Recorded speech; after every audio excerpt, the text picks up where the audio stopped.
Father, we thank you this morning, and in the name of our Lord and Savior Jesus Christ, and with the Holy Ghost, Father, reveal to us the truth this morning. Some of your people are hurting right now. Some of us will be lost something in our heart, in our life. But we do believe, O Lord God, that through your time and in your perfect time, you will make all things beautiful in our life. You will never be late. And Father God, whatever you plan, we pray this morning, it will be manifested. We thank you, Lord Jesus, for your blood, which was shed on the cross of Calvary. Thank you for redeeming us from all the curses of the law. And we thank you, Holy Ghost, because you are the source of knowledge, you are the source of wisdom, you are our comforter. And this morning, we come to you, we yield. And we call that every burden, every yoke will be destroyed this morning. In Jesus' name we pray. And everybody says, bago tayo mag-breakthrough, meron pa ako sasabihin sa inyo at huwag kayong masasaktan because this is the truth. Poverty is a curse. Nung una ko marinig yan, nung hindi pa ako malalim, nasasaktan ako. So, ibig sabihin, mahirap ako, suma ako. Yung po ang alam ng mga tao, nasasaktan sila. But I'm telling you the truth. Poverty is a curse. Sickness is also a curse. Amen. Hello? Now let's go farther. Words are containers. Alam mo ba rin yung container? Amen. Yung container po, ito po ay sisiglan. Amen? Words are containers. According to John chapter 6, verse 6 and 3, Jesus said, my words, they are spirit and they are life. John chapter 6, verse 6 and 3. So if the words are life, and the words are spirit, they are created. Amen. Thank you for your few amen. I will stay beside. The words are created. Amen. When God created everything here on earth, He created heaven and earth by His word. Amen. Let there be light, and there was Light. Amen? Kung babasahin niyo si Genesis, nung i-create ng Panginoon ang lahat ng bagay, pwera tao, lahat ng bagay ay bagay. Pati mga isda sa dagat, hayop na gumagapang, lumalakad sa ibabaw ng lupa, lahat ng lumilipad sa ipapawid, all creatures, the trees, and everything here on earth, even the mineral, the wealth, the gold, the silver, the bronze, all the elements. When God created everything here on earth, He created everything by His word. Amen. Hello?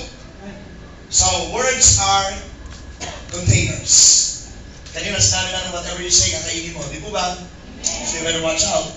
Kaya nga po yung ibang tao naghihirap kasi isinumpa sila ng mga tao nagsumpa sa kanila. Ugali natin mga Pilipino, pag nagkasawa yung anak natin na wala sa panahon, nagtatampo ang nanay, nagtatampo ang tatay. Amen? Amen. At imbis na i-bless, maghirap sana kayo. Maghirap sana tayo. Kaya mas mahirap pa siya. Grabe hirap pa. Amen? Kasi imbis na blessing ang nirelease mo, you release curse. Hello? The good thing with us believers is, kapag mayroong nag-curse sa atin, sa likod natin, halimbawa, may nag-pray, sasabihin, mamatay ka sana, masagasaan ka sana ng bison. Ganoon. Amen po ba? Lahat ng curses na ibinato sa believers, it will come back to Him.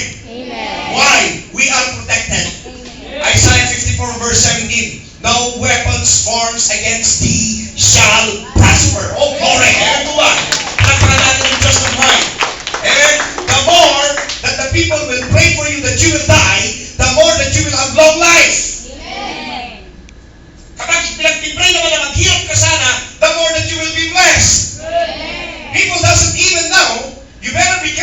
cursing. Because according to the Bible, that's not the anointed of God. O glory. Amen po ba? Kaya pag pinag-pray mo, ang isang believer na siya'y mamatay, masagasalan ng pisot, maghirap, lumubog yung bagay niya, masunod, kung ano-ano man yung ginano mo, you better be what you see. Babalik at babalik sa iyo. Amen po ba? Breakthrough. Now,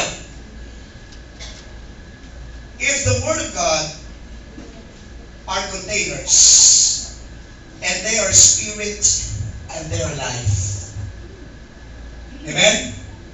Spirit doesn't agree with the flesh. Sabi mo sa tabi mo, ang espiritu never na mag-agree sa laman. Hello? Lagi mong magkaawayan. Kaya nga yung ibang tao, ang tingin nila sa atin, tayo na nasisiraan na ng bait. Hello? Pag sinabi mong I am healed, oh no, God.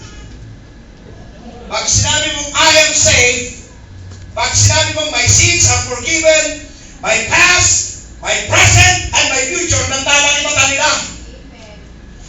Bakit Diyos ka ba? Pati yung future sins mo, alam mo na forgiven? Hello? My future sins, your future sins are forgiven if you are connected with Christ. Because the blood of Jesus is sufficient enough to forgive all sins. He entered the most holy place ilang beses? Once! And according to Hebrews 9, the blood of Jesus is sufficient to forgive all your sins. Kaya sabi mo sa katabi mo, forgiven ka na pala. Now it's up to you if you will receive it, if you will reject it. Amen po ba? Now, since the Spirit doesn't agree with the senses, because our senses is flesh. Amen po ba? Itong bagay po ang component ng tao. The one you see outside is my physical body. The one inside of me, my senses, they are my soul. It's soul. May ang aking kaluluwa. And there is the real me that you don't see. The real me that you don't see is my spirit. You, the real you, is your spirit. Not you. Amen? Di ba, preach ko na linggo? We wrestle not against flesh and blood, but against principalities. Hallelujah. Spirit in high places. Wicked spirit in high places. Kaya nga, if you will rebuke somebody, you are not rebuking the physical body of that person, but you are rebuking the spirit of that person. Kaya yung mga lasinggero, sasabihin mo, I rebuke that spirit of alcohol over you in the name of Jesus. Sasabihin mo, manginginom, bakit? Ang tingin mo sa akin? Satanas ako? Masama ako? Hindi ikaw. Yung spiritong nasa sa iyo. You can rebuke your parents, children. Sasabihin mo sa daddy mo pagkakiram, Daddy, in the name of Jesus, I rebuke that spirit of alcoholism over you in Jesus' name. Bastos ka, wala kang galang sa sinabi mo, the spirit. Hindi ikaw yun. Sinasabi ko yung spirit. Spirit of alcoholism.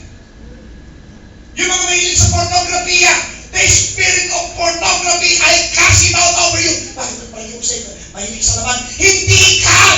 Yung spirit na nasa sa'yo, mga laman!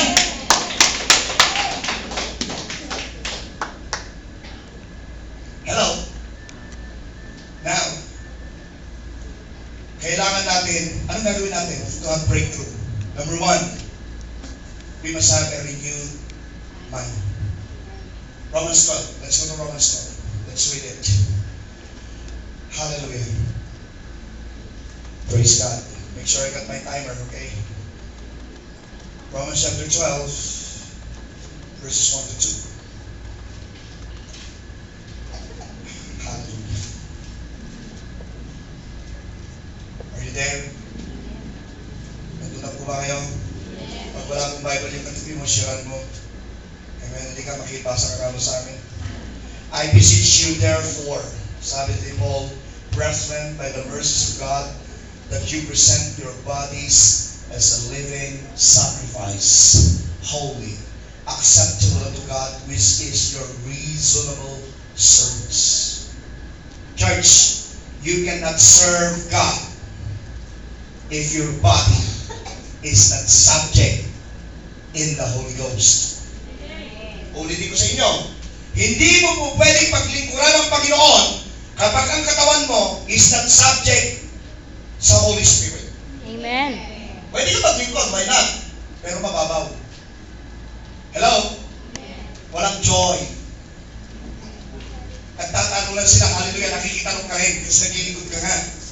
Pero deep inside of you, there is emptiness. Amen.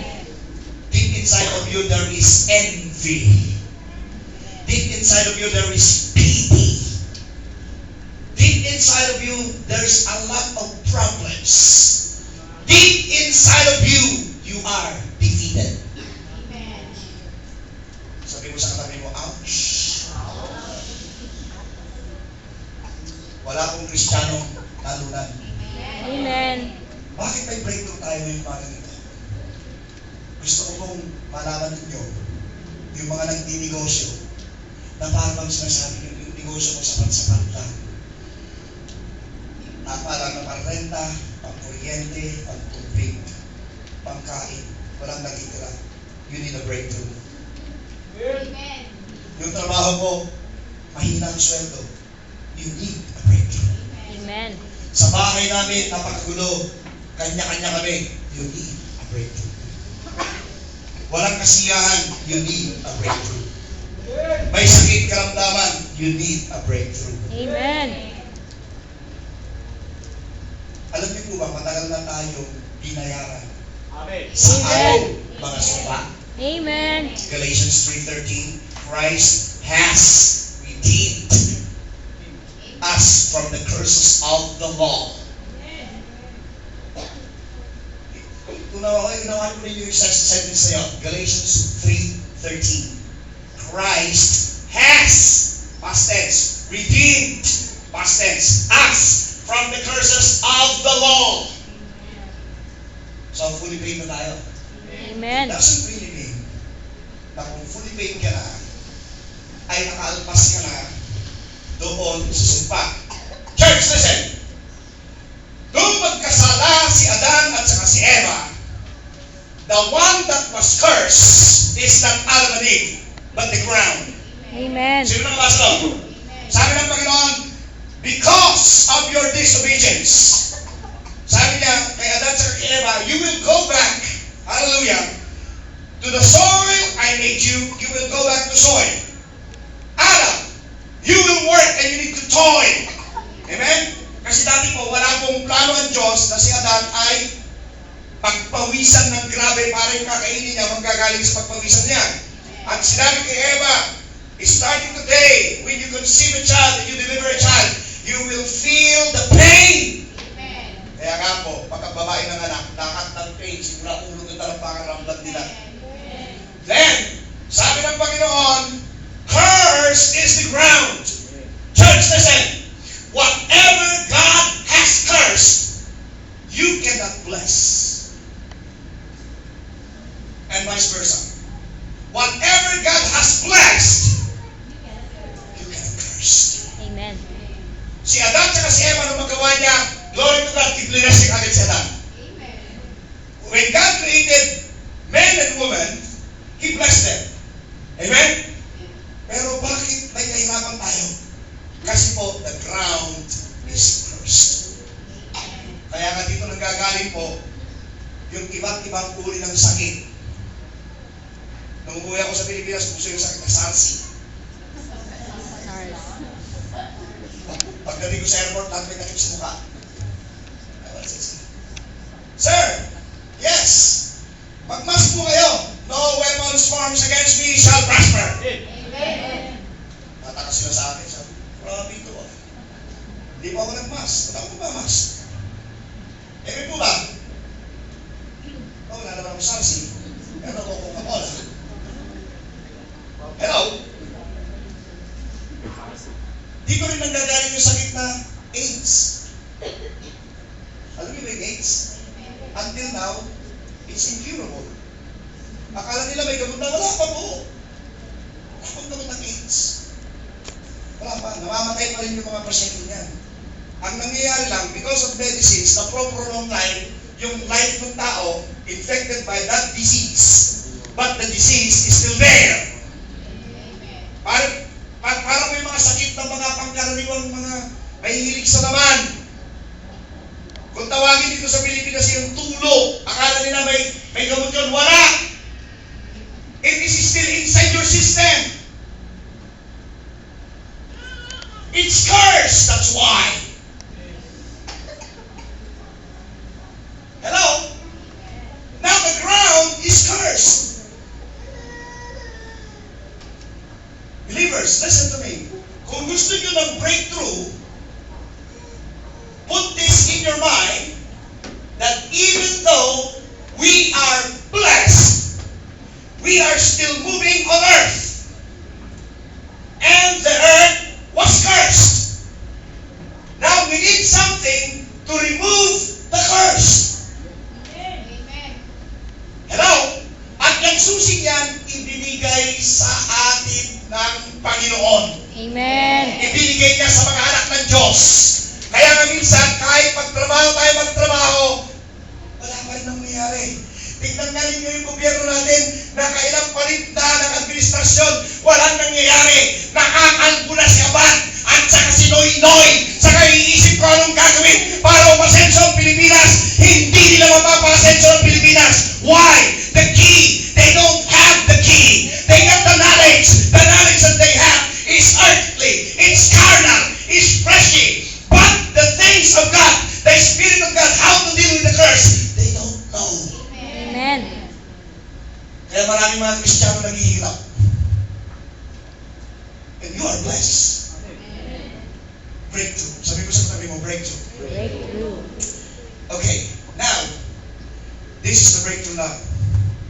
Naalala ninyo, there is a passage in the Bible na sabi ni Jesus Christ, we are commissioned to cast out, Demons. heal the, Sick.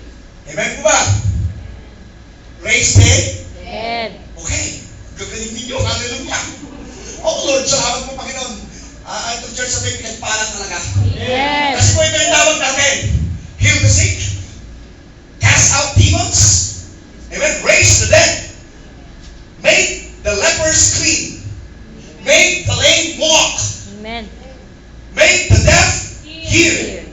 We are commissioned to do that thing, right? Amen.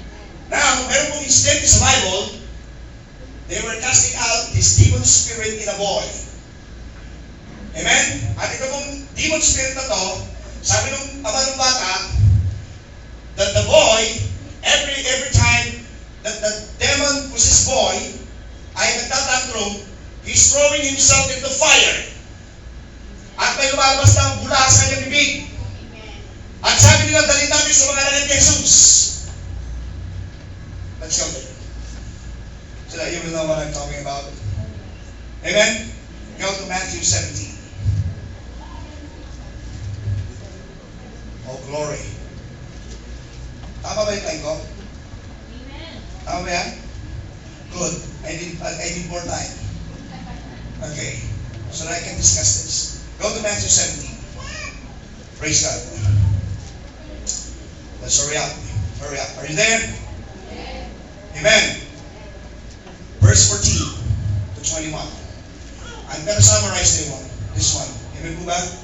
Now, sabi nila dito, go to verse 17. Jesus answered, O faithless and perverse generation. Kasi hindi nila mapalis yung demonyo. Amen po ba? How long shall I be with you? How long shall I suffer with you? Bring him to me. Church, before we continue, face, dito kayo parang. Nagalit si Jesus sa kanyang mga alagad. Na sinasabi niya, hanggang ngayon, bakit hindi nyo kayang palayasin ang demonyo? So, ibig sabihin, they were commissioned to cast out demons. Amen. Hindi ba? Halimbawa, binigyan ka ng trabaho ng boss mo at hindi mo nagawa, papagalitan ka ng boss mo, sesan mo lang kanya, kasi alam naman ng boss mo, kaya mong gawin. The same thing with his disciples. Jesus now said that they could do it. Pero bakit wala nangyari? Eto ngayon, may sabi, tawagin dito siya. Amen? Tawagin dito siya. Are you there? Matthew 17. And Jesus rebuked the devil. Verse 18. And he departed out of him, and the child was cured from that very hour. Lumayas ka rin yung demonyo, isang saway lang ni Jesus. Amen po ba? Amen. What's this? Then came the disciples to Jesus apart and said, why could we not cast him out? Jesus, bakit hindi namin siya mapalis? Yung ibang evil spirit na papalis namin. And then sagot ni Jesus. And Jesus said unto them, because of your unbelief. Jesus, naniniwala kami. Amen? For verily I say to you, if you have faith as a grain of mustard seed, you shall say to this mountain, remove hence to yonder place, and it shall remove, and nothing shall be impossible unto you. Watch this. Pero may kadugtong. Kumambyo si Jesus. Verse 21. However, this kind goeth not out, but by prayer and fasting. Church, tumingin ka dito. Kasi nabibigyan natin ito ng negative perception. Kaya hindi napalayas. Kailangan mag-fasting ka. Hello? Kailangan po na mag-fasting tayo. May ibig sabihin sa Jesus dito. Hindi nyo mapalayas. Wala kayong breakthrough. Church, listen to me. You don't have any breakthrough. Hindi mo mapalayas sa Diablo. Because your lifestyle, oh glory, your lifestyle is off. Prayer and fasting to a believer is a lifestyle. Hindi nyo pa nakukuha. Wala pong believer na hindi nagpipray. Wala pong believer na hindi nagpa-fasting. Kasi po, through prayers and through fasting, yung spirit mo, itong spirit mo nagiging majority sa katawan mo. Kasi po, in the legal way, the biblical way, our spirit should be the master. Our soul must be the servant. And our physical body must be the slave. Ulitin ko po, spirit, dapat siya ang master. Ang senses natin, yung soul, dapat ito ay servant. Pagkatapos po, ang katawan, physical body, ito'y dapat alipin. Ang nangyayari po, paglikil, sa mga Kristiyano, sa mga believers, ang nagiging master nila, yung kaluluwa nila. Ito pong kaluluwa, gusto nito mag-video. Okay. Ang gusto nito, TV karera. Tongits. Lasing. Ang gusto nito. Hello? Ang nangyayari, ang nagiging slave, yung spirit. Come on, church. I'm talking to you, church. Hindi ka makapagbasa ng salita ng Diyos. Pag nagbasa kayo, naantok ka. Pero pag ang binasa mo yung comics, back to back, kulang pa. Why? You are overruled by your senses. Nagiging emotional ka.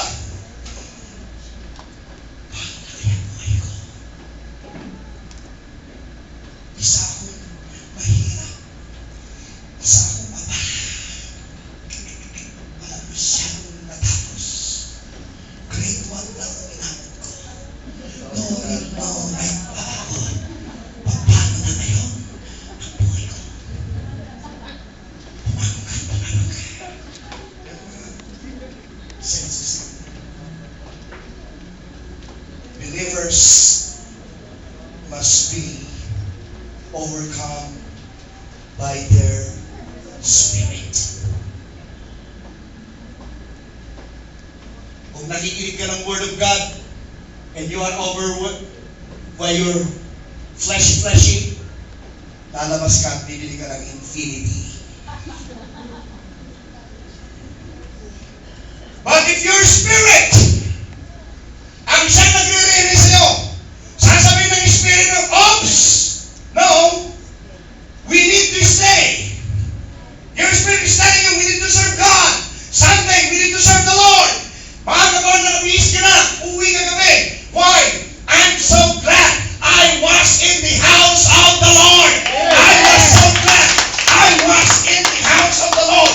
Kapag yung spirit mo ang nagdominante, walang gagawin ang soul mo, kundi sundin, pati yung iyong physical body. Ang nangyayari, kaya talunan ng Kristiyano, ang nagre-reme, yung emosyon.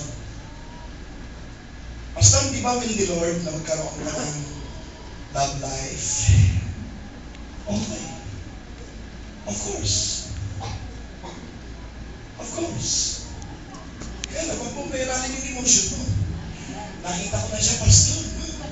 Ano ba nakita ko? Tumibok yung puso ko. Tumuli na tumuli. Tapos, iba ang naramdaman ko. Pag nakikita ko sa iba, kinikilig ako. Nagiging emotional ka. Kapag mayroong ibinigay ang Panginoon, if God will give you something, He will give it to you at His proper time. Oh, glory, hallelujah. And He will add those sorrows on it. Amen. Eh, lagi kang pinaiiyak. Blessed ba yun? Oh.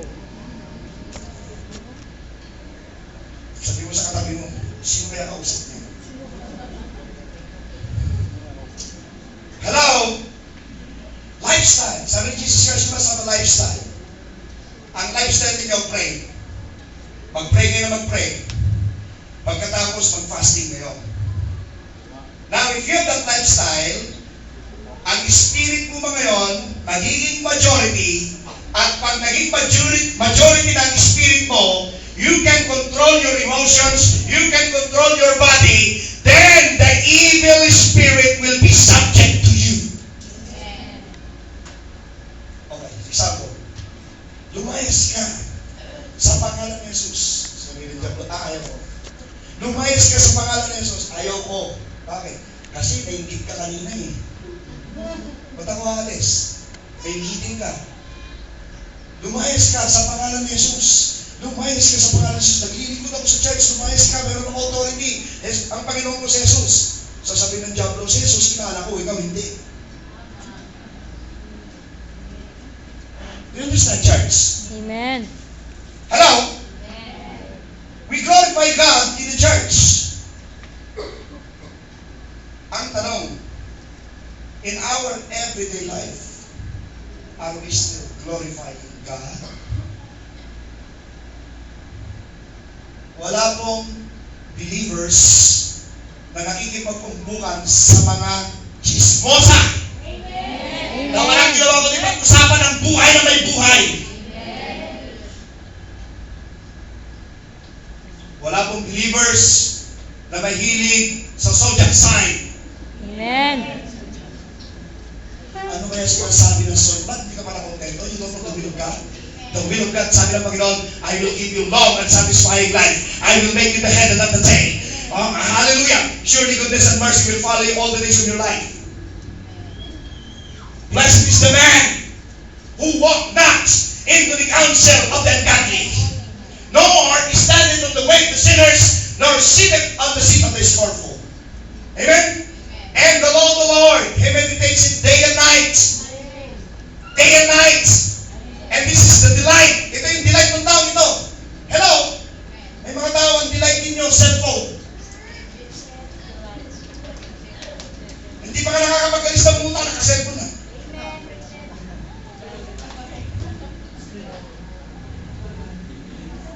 May mga tao na matutulog na hawak-hawak pa yung cellphone. Hello? Pag ganun po kayo mga kapatid, may sasabihin ako sa inyo, malapit kayo sa kapahamakan. Ang hawakan ninyo yung salita ni Lord. Facebook na yan. Pag nalulungkot ka, sasabihin mo, feeling annoyed, feeling sad. This is the standard of the world. You are declaring sadness. You are declaring annoying. You are declaring that you are defeated. You are declaring that ikaw ay frustrated. Dinideclare mo puro negative. And according to Scripture, be careful what you say, because out of the abundance of the heart, the mouth speaks, and whatever you speak, you will eat. I am not defeated. Sabi mo sa katabi mo, I am not defeated. Hello? Lifestyle. Kaya sabi ni Jesus, hindi nyo kaya palayasin. Prayer and fasting. Kulang kayo sa lifestyle. Hello? Kagaya ng tithing. Hello? Sabi sa tithing, bring in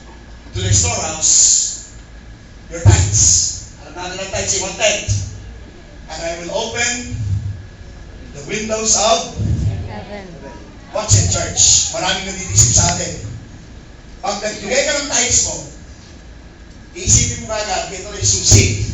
Bubuksan na ni Lord yung bintana ng pagpapala mo. No. Mabubuksan lang yan pag naging lifestyle mo na yung mag-tithes. Ibig sabihin, lahat ginagawa mo na, ginawa mo ng lifestyle. Ano ba yung lifestyle? Amen. Naging daily routine mo na. Amen po ba? Pag yun ang nangyari, kasi nasa puso mo na, hallelujah, then God will open the gates of blessings and He will flood you with blessings that there are no rooms for you to contain it. Amen. Pero maging lifestyle mo na. Hello? Ito ngayon ang lifestyle ng mga believers. Makikinig. Sino nakakaalam? History. Ito ngayon.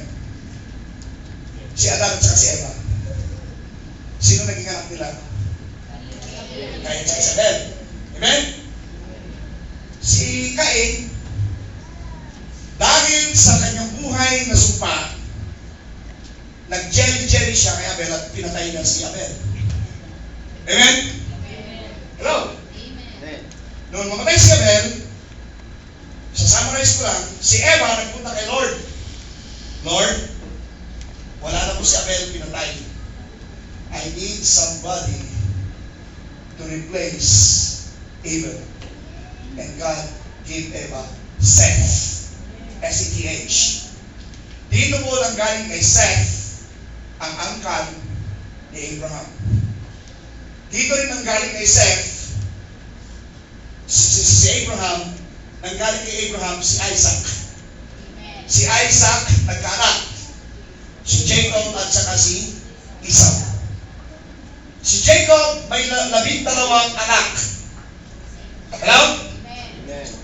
But before we do that, noong pong si Isaac ay magkaanak, there was a prophecy. Church, listen. This is my first time to preach this one. The prophecy is, you are conceiving 2 nations. The older one is more powerful than the younger one. But it is now reversed. The younger one, hallelujah, will be the one to have more power than the older one. Ang ugali po ng Hudyo at sa Middle Eastern, ang panganay lamang lahat ng tagapagmana, panganay lang. Ang ganyan ginagawa nila sa Europe. Sino yung huling naging hari at reyna ng UK? Yung huling hari, sino? Si Hari Charles, di ba? O nga, prince pa rin siya ngayon. Walang ibang papalit sa kanyang hari, kundi yung pangalan niyang anak. Walang ibang makapalit. Ngayon, pag itong pangalan niyang anak, nagkaanak ulit, walang ibang papalit sa kanyang hari, kundi yung anak din niya na pangalan. Yung mga kapatid, wala na yun. Church, I'm giving an offer to you. Kapag kayo yung second place, you are a loser. Okay, ito na ngayon. Di nanganak na. Si Rebecca. Doon pa lang kasi may propesya na mas powerful yung younger kaysa yung older. Kaya nung lumabas si Esau ang panganay, sa kanyang paa nakahawak si Jacob. Hello? Yung kumadro na, midwife na lang ang term ko. I don't even know how to say it in Tagalog. Midwife, the midwife was so amazed because the second boy, which is Jacob, was holding the foot of Esau. May ibig po sabihin dito. Kaya lang naudlot. Si Jacob gusto niya ng breakthrough. Church, listen to me. Si Jacob gusto niya ng breakthrough. Kaya lang naudlot. Why? Naudlot, I don't know. Because the timing is not proper and the timing is off. Eh po ba? So when they grow up together, Esau, birthright, was sold to Jacob. Nung gutom na gutom si Esau, kasi si Esau po yung mga kaso. Si Jacob naman, ay siya naman ang, ano naman ni Jacob? Sino si Jacob? Anong cook? Di ba siya marunong magluto eh? Amen? Pero siya nagluto, pero ang trabaho niya, hindi siya mangangaso. Si Jacob po ang gumagawa ng ibang gawain. Pwera lang yung pagkahanting.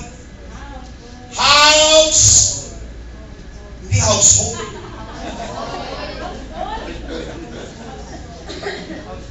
Okay, so si Jacob po ay matipurong lalaki.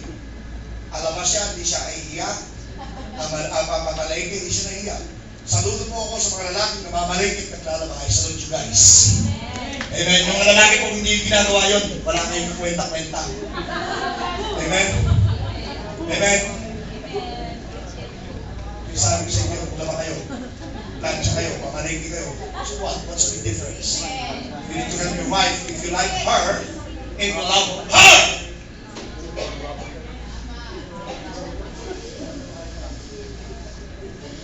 Ito kaya, listen. So, gutom na gutom si Esau. Sabi ni Jacob, okay, pakakainin kita. Nagluto siya ng stew. Sabi niya, papakainin kita. Kaya lang, yung birthright mo, ibigay mo sa akin.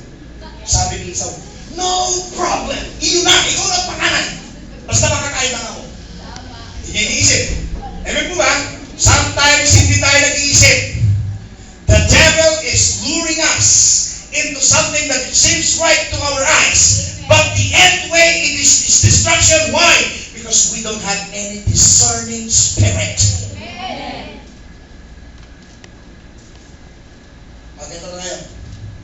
Tapos nung madilim na yung mata ni Isaac, nakikikutsaba yung kanyang ina. Sabi niya, kailangan makuha mo yung blessing ng ama mo. Church, it's very important. I told you, my opener, if you are blessed, no one could take your blessing.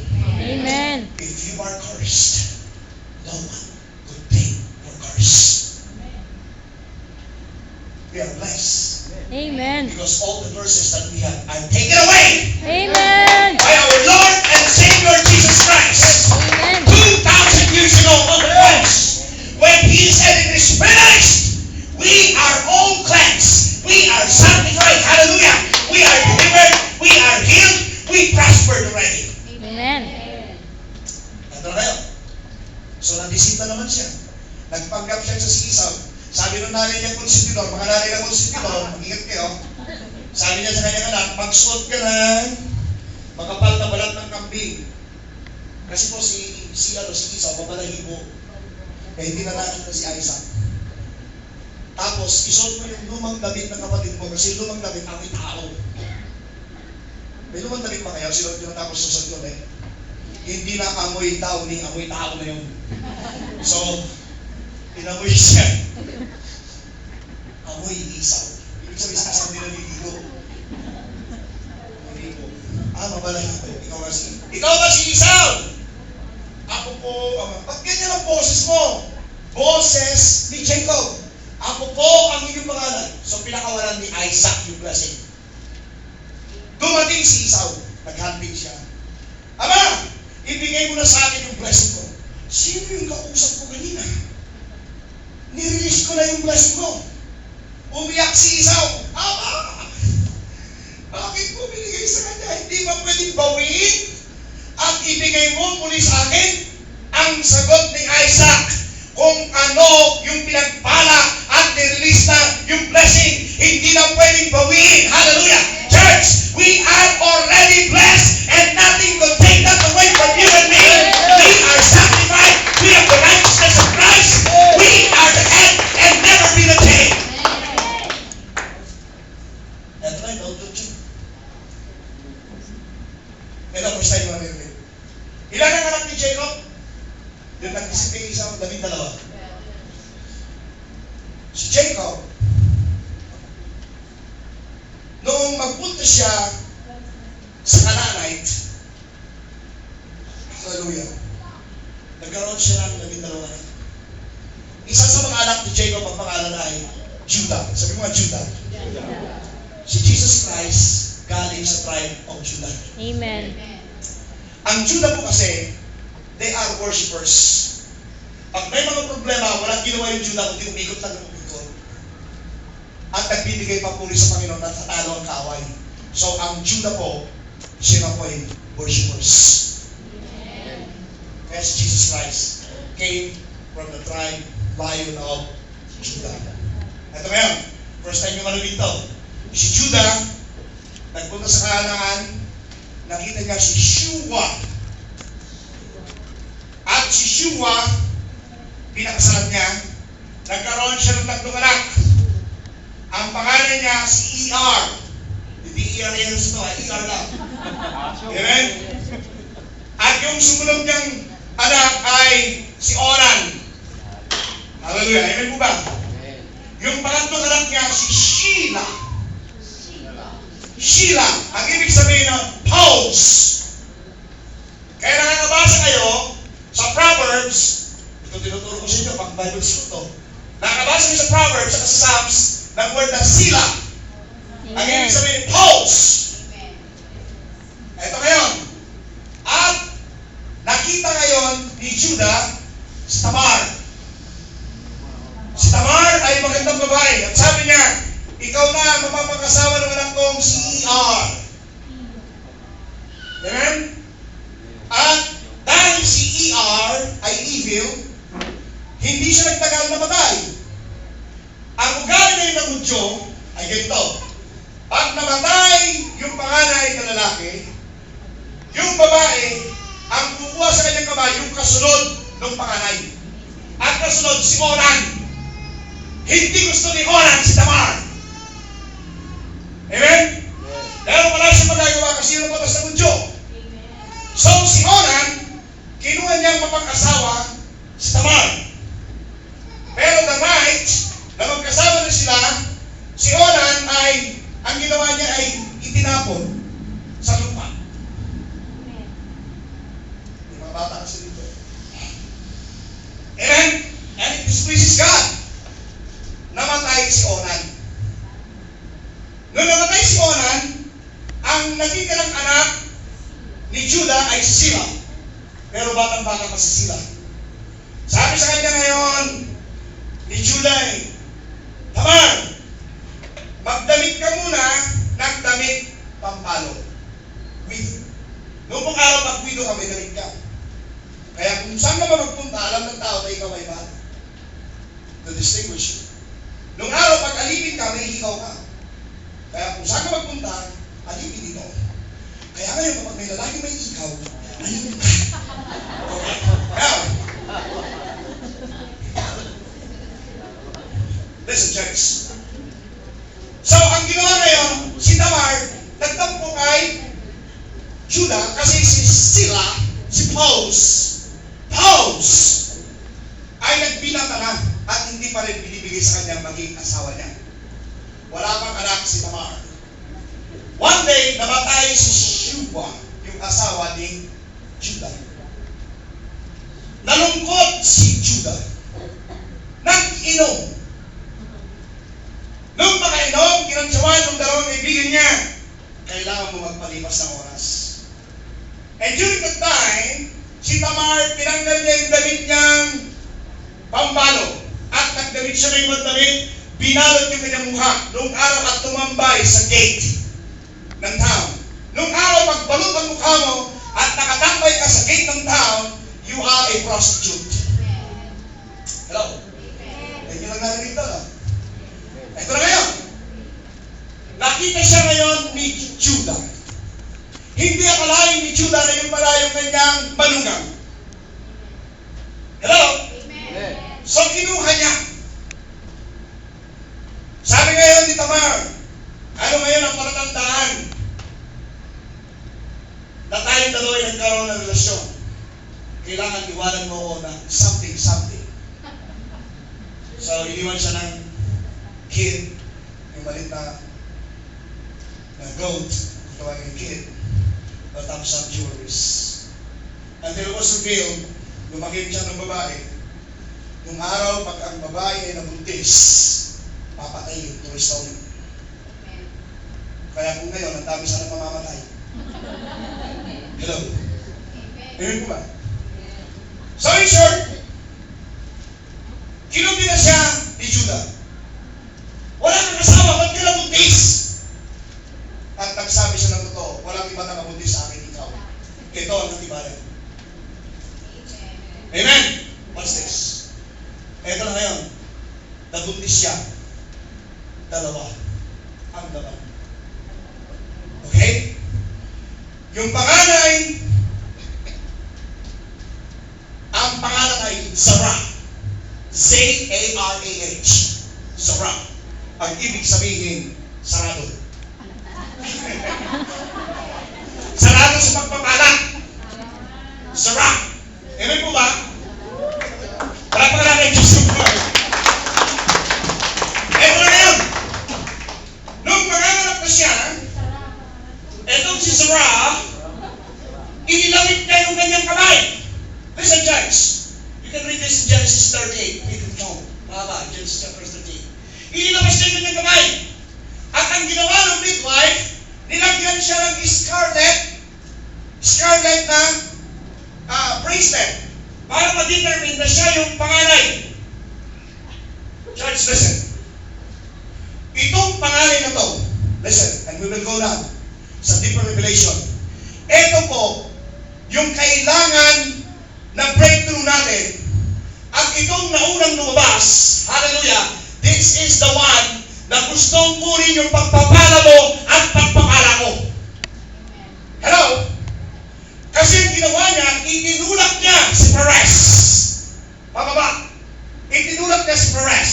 At sinabi niya, ako ang panganay, ang panganay lamang ang may inheritance, ang panganay lamang ang may malaking pagpapala, ang panganay lamang ang may birthright, ang panganay lamang ang pagpapalain. Hello? Without knowing na yung pangalawa, ang pangalan niya ay si Perez. P-H-A-R-E-Z. Nang ibig sabihin ng Perez ay breakthrough. Amen. So, ang ginawa ni Perez, hallelujah, kasi nilawit ni Sarah yung kanyang kamay, hinila niya sa lieg. Hallelujah! Hindi ako lalabas. Hindi ako papayag. Ako muna ang lalabas sapagkat ako'y tinawag ng Diyos. Amen. At nung lumabas siya, lumubog, kita kayong midwife. Nawala yung kamay. Mamaya lumabas si Perez. At ang lumabas siya, unang-ulo. It's a funny but it's true. Ngayon lang ninyo narinig yun? Amen. Ha? Marami pa tayong dapat matutunan. Amen? Kaya nung lumabas siya, breakthrough. Huwag kang tanggap na tanggap. You need to do something. Enough is enough is enough. At kung kailangan mo ng breakthrough, hilahin mo siya pababa sa leeg mo hawakan. The same ang gagawin mo sa kahirapan. In the name of Jesus. I bring it down right now in Jesus' name. So, naramdaman ka ang gagawin mo. Sa lahat ng problema sa buhay, huwag mong sabihin no, kaya mo, you can do all things through Christ who strengthens you. Hallelujah. Kaya magkapapayag na ikaw tatamang-tamakan. Anak ng Diyos ka. Sabi mo sa katabi mo, huwag mo ako i-iskulin. At pag may nawala kayo, huwag nyo tatanggapin na wala mo na. There is a word of God. Everything that you lost of glory will be returned to you in 100-fold times. Amen. Breakthrough. Amen po ba? May kalaman kasi tayo. Number one, sino po rito yung naka-experience na inaasahan mo, swerte mo sa katapusan? Di ba? Hello? Happy ka kasi katapusan darating. Dumating yung araw, sabi na yung misis mo, pambayad ng perang mo, naka-ready na yan. Pambayad ng tubig, naka-ready na yan. Pambayad ng apartment, meron na yan. So, may natira pa sa'yo. Pang grocery, meron na rin. Bigla kayo nagkasakit yung anak. Nagpanik ka. Pinakbo mo sa oromedic sa hospital. Sasabihin sa hospital, kailangan niya ng likod, kailangan niya ng vision aid, yung hawak mo short. Church, I'm talking reality here. Amen. Yung hawak mo short. Kasi sweldo mo lang. Mamumutang ka ngayon. Siyempre, buhay yun. Mahalaga yun. Amen ba? Nasubukan nyo ba? Na inaasahan nyo na pambayad ninyo. Tapos biglang nasunog. Hello? O kaya, inaasahan mo na panghulog mo sa sasakyan. Pagkatapos biglang may mga lumabas na mga problema, hindi mo nahulog sa sasakyan. At nakalimang hindi ka nakapaghulog na ilit yung sasakyan. Nasubukan mo na ba? Na pambayad mo ng bahay mo. Pagkatapos hindi mo kinayanan at inilit ulit, binagi ulit ng financing company. You need a breakthrough. Nasubukan mo na ba na may inaasahan ka? Na yung kamag-anak mo, mahal mo sa buhay, nasa abroad. Na kung tutusin, kayang-kaya na kayong gustusan sa lahat ng pangangailangan ninyo. Ngunit lahat ng pinapadala niya, parang dumadaan lamang sa butas, nauhulog at nauhulog. You need a breakthrough. Amen. Go to Haggai. So we need to see this one. Haggai chapter 1. Oh, glory.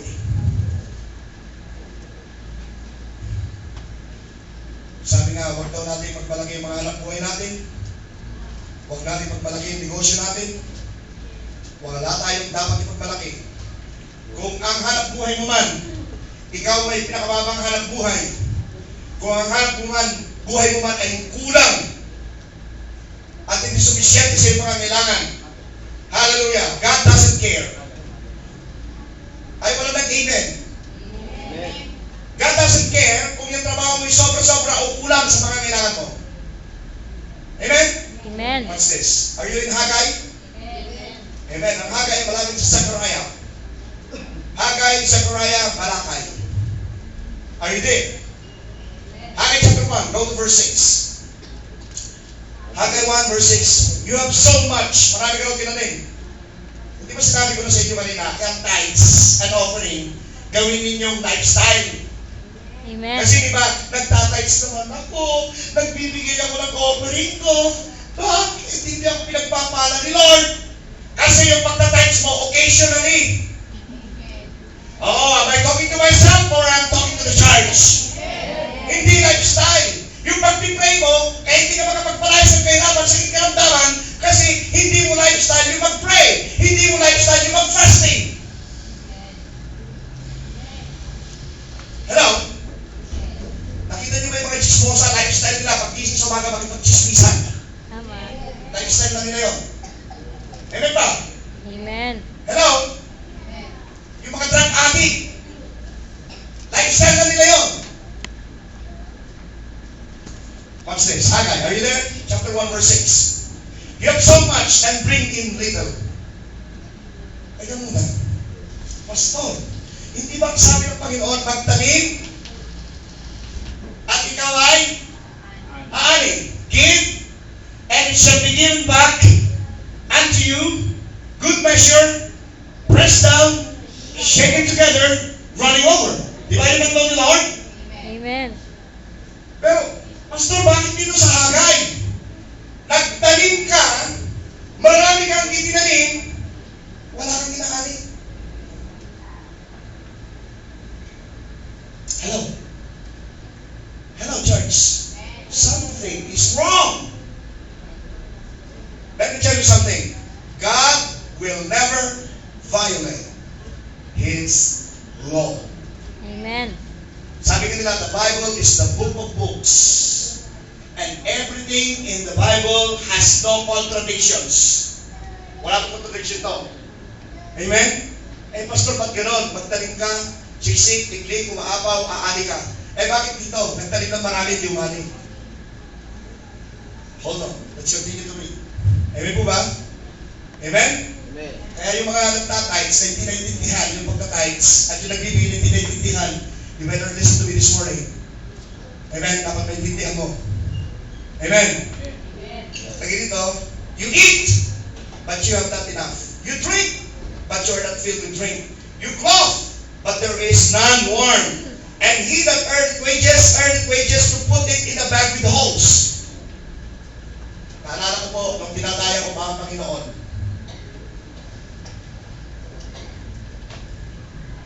nung ang sweldo ko po ay $180 a week. Magtatays ako $18. What is 18? Pagkatapos yung ginawa ko, naging lifestyle ko. Pinagpala ko ni Lord. Yung 180 ko, naging 520. So, $52 a week. Okay. Walang problema yun. Pinagpala ka rin ako ni Lord. Hanggang sa na-reach ko yung 760 a week. So, $76. Okay pa rin yun. Na-reach ko yung 920. Okay pa rin yun. Na-reach ko po yung 1,000 a week. Sabi ko, sabi ko, Lord, sobra na yun. Hello? Kasi, yung demonyo, bumubulong na sa akin, i-convert mo sa peso. 100 times 43.50. How much? So, ang ginawa ko, itinigil ko. A week. Sabi ko, magbibigay na lang ako $50. Pag sinalungat mo yung salita ng Diyos, sinipa mo yung tilos, ikaw masasaktan. God doesn't need your money. God needs your obedience. Amen. Kaya nagsara yung company ko. Wala akong mapasukan. Sabi sa akin lang, hintay ko, pastor ka na. Si Lord gumawa na ng paraanan na hindi ka makapasok, pastor ka na. Hello? Sabi ko naman, hindi naman ganun. Ang pagpapastor, hindi kung sinabi ng tatay mo, magpastor ka na. You need confirmation of the Lord. Sabi ko, Lord, 3 taon, gusto ko giant, meron ka. Magsasabi sa akin, magpapastor ako. Then I will go. But yung mga loved ones ko, nanay ko, tatay ko, mga kapatid ko, sabi nila magpastor ako, of course, they're my family. I don't believe them. I believe if giants, grabe ang demand ko kay Lord, I want giant! Meron ka. Magsasabi sa akin, magpapastor. Eh kapag magpapastor ka pa talaga, i-confirm ni Lord. Nasa Madison Square Garden ako, kung naglalaro yung New York Knicks. At nag-crusades down Stewart. I don't know for some reason why in the middle of his preaching, he stopped at tinitigan niya ako. At pagkatitig niya sa akin, sabi sa akin, you stand. Hindi ako naman tumayo. Never run away from God. Hindi ako sabi, Lord, 1 point. Dalawa ka. Sa Faith Fellowship sa New Jersey, nag-preach din si Pastor David Titibola. At tinuri niya ako, tumigil. Tinuturo ko yung katabi ko, it's huge. No, it's you! Kung ano yung sinabi, never run away from God. Or nakadalawa ka na, isa lang.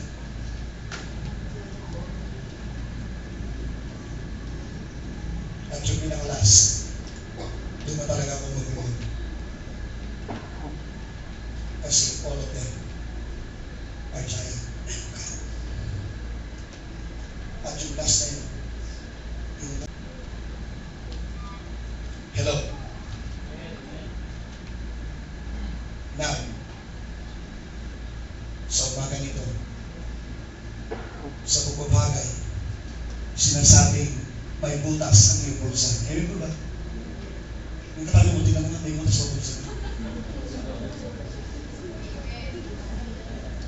Sino po dito yung sa totoo lang, gusto ko maging honest kayo. Yung pera nyo parang sapat-sapat na. Nasa ko nga. Minsan siya po, thank you for your honesty. There will be a breakthrough this morning. Isang gagawin ninyo, you need to grab him in the neck. At sabi mo, I need to go out first. Kasi pag second ka, no blessings. Only the first has the inheritance. Amen? Parang may nagkwento sa akin. Pagkat daw siya sumali daw siya ng marathon. Third place niya. Third place. Oh, parang, ilan ba kayo? Tatlo kami. Tatlo sila nag-marathon, siya ang third place. Sabi ko, tindi mo bro. Amen? What's this? Go to Haggai. Sabi nito sa verse 6, you earn wages to put it into bank and hosts. Hello? Verse 7, thus saith the Lord of hosts, consider your ways. Sabi mo sa katabi mo, ayusin mo buhay mo. Ay, naman, hina naman ang sabi. Sabi mo, ayusin mo buhay mo. At nagsabi pala dito, si Lord, Haggai chapter 1, verse 7, biblical pala yun. Ayusin mo ang buhay mo. Nasa Diyos ang awa, nasa atin ang gawa.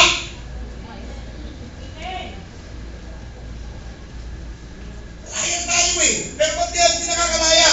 Kasi yung lifestyle natin, yung priority natin, mali. Amen. Secondary natin si Lord. Lord lang kapag may kailangan tayo, pag wala tayong kailangan, wala tayong Lord. Ang kasama natin, yung mga kaibigan natin, kapidyoki natin, kahinduman natin, mga kasama natin sa kung ano mga bagay, pag okay tayo, pero kapag tayo na kailangan, nagpapakaawa tayo kay Lord, the priorities is wrong. Amen. Paglinggo, ang ayaw ko dyan sa born again. Ang sapo-sapo sa matagal. Ba't may marami na sana ako nagawa? Nakapaglaban na sana ako. Nakapagkantsa na sana ako. Go ahead, bro. Make your day. Hallelujah. Amen po ba? Amen. There is one word from God. Apart from me, you can do nothing, and you better believe it, bro. Amen. Palapakan natin ng Diyos sa buhay. Sana Panginoon, maliwan sa akin, wala kayong magagawa. Alam niyo po ba, mga anak ng Diyos, huwag mo titignan yung present na nangyari. Kasi sa Diyos, sabi ko nga sa inyo, lahat ng pangako niya, yung spirit, taliwas sa laman. Mas maganda kung mahirap ka, bakit? Ipapakita ni Lord payayamanin ka niya. Hindi ka mananatiling mahirap, palalayain ka niya ngayon na. Amen. Now na. Amen. You need to pull the thing back. Ano lang dapat mo hilahin pabalik? Hallelujah! Sabi mo, hindi ka dapat tumas. Ako muna. Hilahin mo pabalik yung katamaran, yung pride mo. Oh, glory! Hallelujah! Tapos yung mga maling aral, yung mga belief natin na mali, hilahin mo lahat pabalik. At sasabihin mo, I want you to settle in. I need to get out first because I am blessed. Alam mo ba? Sabi mo sa katabi mo, pinagpaalam ka talaga. Hello? Haggai, tuloy natin ko sa akin. Go up to the mountain, sabi ng Panginoon, and bring wood, and build the house, and I will take pleasure in it, and I will be glorified, said the Lord. Itong 8 na to, we are the temple of the Holy Ghost. Ang gustong mangyari ni Lord, sambahin mo siya sa iyong buhay, bigyan mo siya ng panahon, ayusin mo ang iyong sarili, at humarap ka sa Diyos. At sabi nga, I will be glorified in your body, and I will bless you. Amen po ba? Sa umagang ito,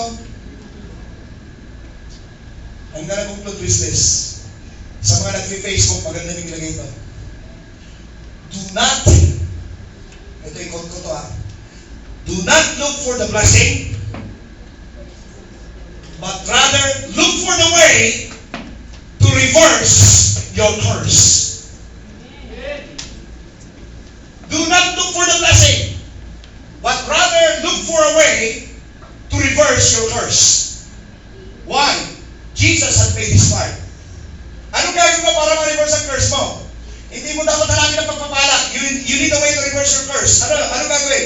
Magkaroon ka ng life lifestyle katanggap-tanggap sa Panginoon. That is reversing your curse. And once the curse is removed, the blessing will come automatically, siksik, dibdib, at umaapaw pagka wala ang sumpa ang darating pagpapala, whether you like it or not. Kaya kapag may birthday kayo, imbis na mag-glorify ang tao, dito kasi pag-birthday, ang gino-glorify nila yung tao. Ano may mga kanta nila? Sana'y malasing ko kay...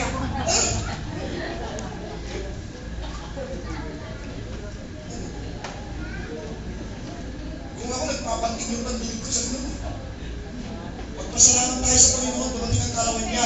You receive the blessing. I thank you, Lord. You are the source of life. I thank you, Lord, for all your promises. Our yes and amen. We receive, Lord God. We are healed. We are sanctified. We are delivered. We prospered. We believe. And I thank you, Lord God. You are the God who gives all good things unto their children. And we receive it with gladness in our heart. And we give you glory and honor. Kapag nagbibigay ka ng glory and honor kay Lord, God will bless you. Eh, basta sabihin, sana'y malasing ko. Nasaan na siya? Patay, na-stroke kagabi.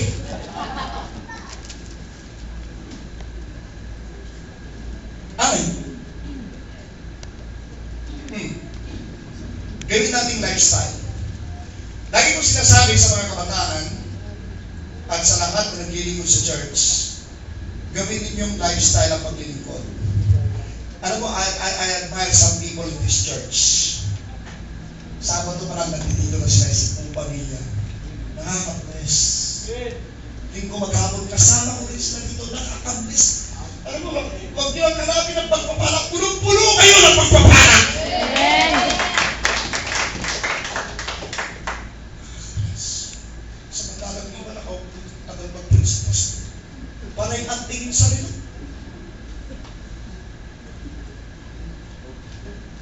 Kung tutuusin niya, mag-stay dapat tayo dito lang sa araw.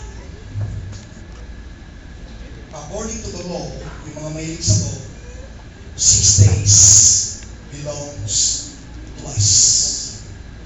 The seventh day, Sabbath, belongs God. Now, when Jesus Christ came and He died and rose on the first day of the week, which is Sunday, and according to Scripture, you can make every day a Sabbath day. Amen. Hello? Hindi na mahalaga kay Lunes, kay Martes, kay Miyerkules, basta sa Lunes sa Linggo, ilangan mo yung isang araw. Amen. Ay nabubuglot pa tayo. Dami kong gagawin. Dahil tapos sa Korean novela. Samantalang gusto namin, pinagpapala tayo ni Lord. Amen. Pagbaliktad kaya kayo ng posisyon. Alam mo, ako naging Diyos, ang daming kawawa. Kung ako lang naging Diyos, ang daming kawawa talaga. Mabuti na lang, naging pastor lang ako. Amen? Kung ako lang. Kung ako lang ang daming kawawa. Kasi kung ano lang yung ginawa mo, yun lang ibibigay ko. Pero God is rich in grace and mercy. Hallelujah!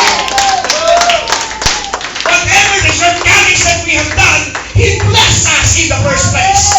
At ang sabi niya, no one could take away your blessings. Your past, your present, even your future sins. I have forgiven them all. And I called you blessed. Glory. Amen ba? Amen. Mabuti na lang. Sabi ko, Panginoon, ako na Diyos. Amen? Sabi mo sa katabi mo, I'm glad. I was called. Kaya wag mo tayo tatamalin. Gawin yung lifestyle.